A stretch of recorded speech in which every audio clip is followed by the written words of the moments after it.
세계물위원회 WWC가 4월 12일 대구 엑스코와 경북 경주 하이코 일대에서 2015 제7차 세계물포럼을 개최하였습니다. 개회식이 열린 대구 엑스코에는 박근혜 대통령과 이정무 조직위원장, 베네디토 브라가 세계물위원회 위원장을 비롯해 각국 강요, 국회의원, 물 관련 기업 대표, 전문가, 시민 등 3천여 명이 참석했습니다.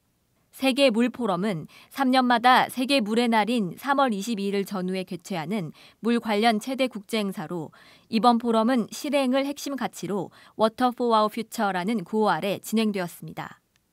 이번 행사에는 각국 정상을 비롯한 장차관급 고위 인사, 국제기구 관계자 등 170여 개국에서 3만여 명이 참가했으며 주제별 과정과 정치적 과정, 과학기술 과정, 지역별 과정 등 4개 분야에 걸쳐 역대 최대 규모인 400여 개의 세션에서 세계 물 문제의 해결 방안을 논의했습니다. 특히 우리나라의 제안으로 신설된 과학기술 과정은 세계가 직면한 다양한 물 관련 도전을 해결할 최신 과학기술과 정보 공유를 활성화하고자 마련되었으며 효율적 물 관리, 스마트 물 관리, 폐수 재이용 기술 등을 주제로 모두 38개의 세션이 열렸습니다. 행사 기간에는 지금까지 논의된 물 문제 해법의 실행을 모색하는 다양한 특별 프로그램도 진행되었으며 물을 소재로 한 영화제, 사진전, 한류 콘서트 등 다양한 문화 행사를 마련해 지역 주민과 국민의 참여도를 높이고 외국 참가자들에게 우리 관광 자원을 소개하는 지역 관광 프로그램도 운영하였습니다. 지난 14일 오전 경주 현대호텔에서 열린 제7차 세계물포럼의 주제별 세션에서는 우리나라의 정부 무상원조 전담 기관인 한국국제협력단 코이카가 단독 세션을 가졌습니다.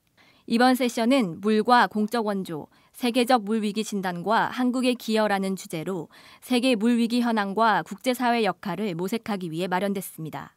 김영목 코이카 이사장은 개회사를 통해 1992년 네팔 모디강 수력발전소 실시 설계 사업으로 시작된 코이카의 물 분야 원조는 인프라 건설 등의 산업에너지뿐만 아니라 식수 개발의 보건 분야, 관계용수 개발의 농어촌 분야 등에서 두루 이루어졌다면서 총 106건, 4억 달러 규모의 사업을 수행했다고 소개했습니다. 2012년 로이터 통신이 물 분야 10인의 지도자로 선정한 아지트 비스와스 싱가포르 국립대 리콴유 공공정책대학원 교수는 기조연설에서 한국 코이카의 개도국 물 분야 ODA 사업은 창조적이고 양적 질적으로 매우 우수하다고 평가했습니다.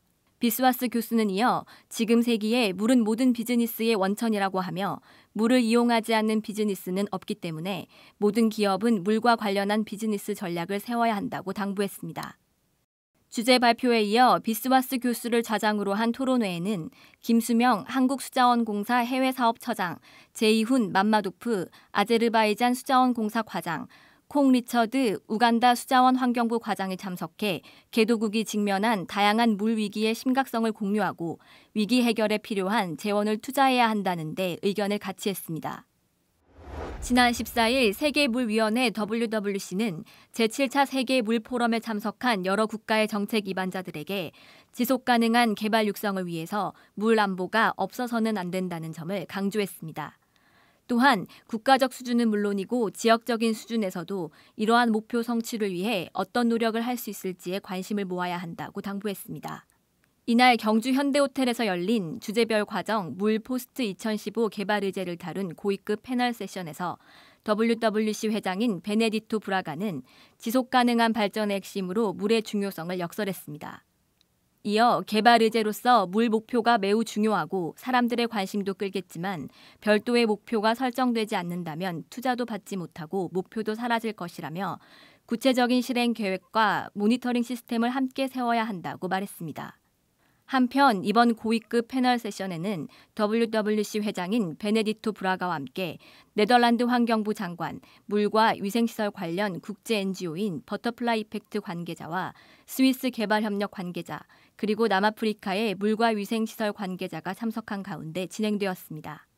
WWC는 포럼 폐막일인 17일까지 주제별 과정 각 세션에서 실행 로드맵 등을 공식 발표했으며 핵심 메시지들은 물에 대한 대구 경북의 실행 약속이라고 이름을 붙인 포럼 결과 자료에 포함되었습니다. 중국이 설립을 주도하는 아시아인프라투자은행 AIIB 창립회원국이 최종 57개국으로 확정되었습니다. 중국 재정부는 지난 15일 한국을 포함해 스웨덴, 이스라엘, 남아프리카 공화국, 아제르바이잔, 아이슬란드, 포르투갈, 폴란드가 정식으로 AIIB 창립 회원국 지위를 획득했다고 홈페이지를 통해 밝혔습니다. 한국은 지난달 26일 가입 신청을 해 지난 11일 스페인, 오스트리아와 함께 창립 회원국 지위를 획득하였으며 창립 회원국은 대륙별로 아시아 34개국, 유럽 20개국, 아프리카 2개국, 아메리카 1개국에 분포하였습니다. 중국 공산당 기관지 인민일보는 이날 사설을 통해 중국이 개방적 지역주의 원칙의 실천에 나섰다며 AIIB 창설이 아시아 번영에 희망을 줄 것이라고 평가했습니다. AIIB는 기업과 협력 파트너십 모델을 도입해 민간 부문이 저소득 국가의 인프라 건설에 참여할 수 있도록 유도할 방침입니다. 한편 중국은 위안화 표시 대출과 AIIB 특별 인출권을 구축하도록 권장하되 회원국 사이에 합의가 이루어지지 않으면 미국 달러화를 결제 통화로 사용한 뒤 점진적으로 위안화 사용 확대를 권장할 계획이라고 전했습니다.